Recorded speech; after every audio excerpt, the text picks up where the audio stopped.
I'd love for you to give a little bit of your perspective on online reviews in general, whether it's multi-location or single location businesses. I think there's this fear or emotional attachment to online reviews that sometimes is a barrier to actually engaging with an online presence for a business. So if you could just share a little of your experience with what business owners maybe fear or what their concerns are, and what you actually see in the marketplace of how consumers are using online reviews to talk about their experiences. Well, I think there's definitely a perception out there, and it's shared by small business owners as well as marketing teams for larger companies, multi-location brands, share this perception as well, often, that reviewers are there to complain, that they're there to gain attention for themselves, and that they can be ignored safely because they represent some kind of eccentric, edge case human behavior of some kind, right? And that's really not true. I'm surprised, frankly, that perception has persisted for such a long time. But it does seem to be still kind of hanging around, this idea that you don't have to pay attention to reviews because they're all a bunch of cranks or something like that.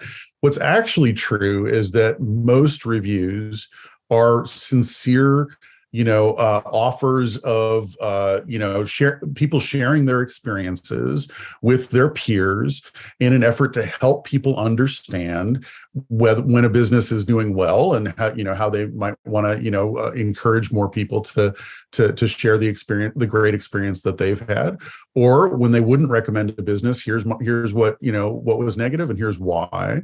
Most reviews are pretty sincere. There are people who write reviews that are, self-aggrandizing or, cranky or whatever, but that's the minority. And what's really important is that just about all consumers, 89%, 97%, you hear these studies that survey consumers as to how often they read reviews before choosing a business. The basic conclusion is that just about everybody does this, right?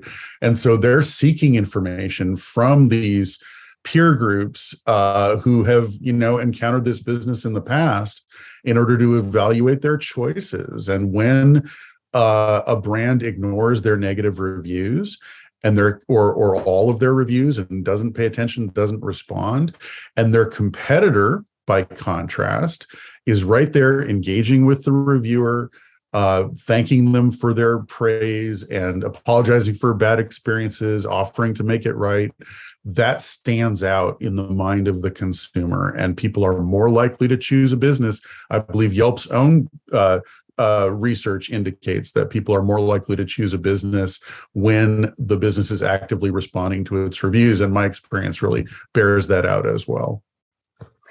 Yeah. And, I think something that's so fascinating when we talk about having a strategy is, of course, the importance of replying to the negative, right? Gleaning insights, making things right, maybe inviting them back. But a lot of businesses miss the opportunity with the positive too, right? They think, Sure. Oh, great, this person's happy. And then it just kind of ends there. Those are the people you want to thank as well. And, welcome back too. They're kind of the people who can evangelize your brand, right? I mean, they are your biggest fans. Something that I also see a lot in the market is looking at reviews as a star rating and being satisfied with that instead of digging into what the review is telling you.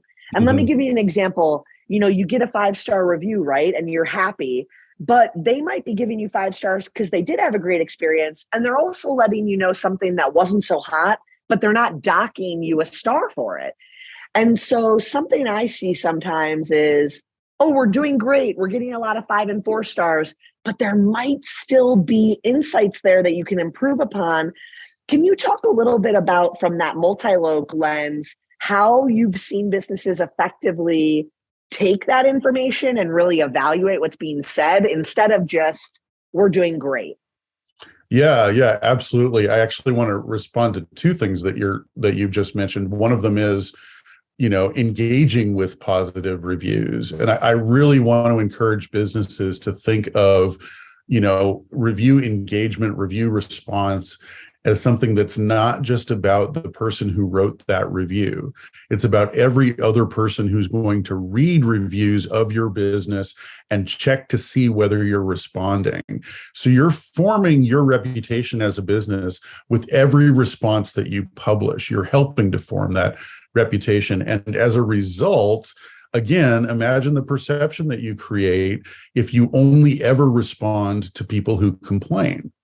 Right? That shows that you're in triage mode, or that you're trying to mitigate, the negative impression, but you don't care about the positive one.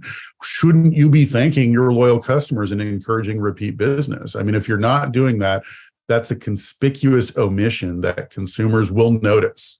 Right. So that I wanted to make that point. And then in terms of what you can learn from reviews overall, I mean, the 5-star rating system is a very popular tool for a reason, but it's pretty simplistic if you really think about it. It's not very granular, and it doesn't give you any information about what really the experience consisted of in detail, right? And I applaud Yelp for not allowing people to leave just star ratings and with no review text, because people want that text. They want to understand the nature of the experience. And from a business's perspective, that's where a lot of the real value comes from. I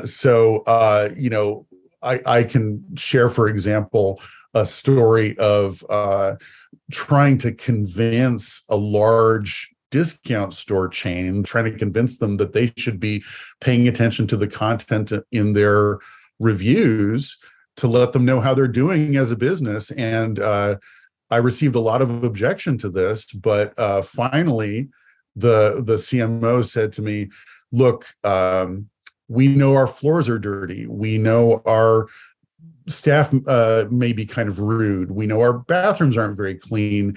We don't really need to know that. We already know that. We don't really care. But if you could tell us when our shelves are empty, that's something that we would care about. And the reviews can tell you those things. If you're paying attention to the content and analyzing it with tools like we provide at SOCi, word clouds and sentiment analysis, we can show you which terms are trending at different locations. And our clients have used those tools in lots of interesting ways. We had an example of a restaurant chain where we were able to point out to them that people were not happy with the food quality. And in particular, there were these trending terms in their reviews around meals arriving at the table that were dried out and not flavorful, and all these common terms clustering around, dryness of the food.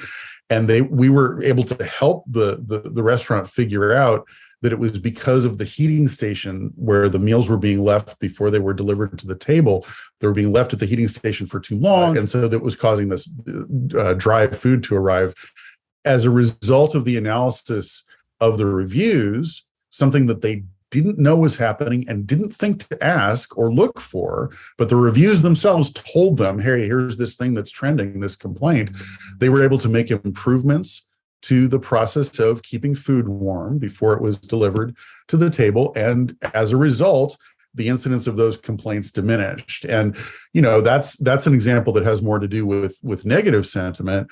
But with positive reviews too, there's a gold mine of information about what it is that people like about you. Perhaps it's isolated to the customer service practices of certain locations or certain times of day or days of the week that you can extend to the other times when people aren't having as great an experience.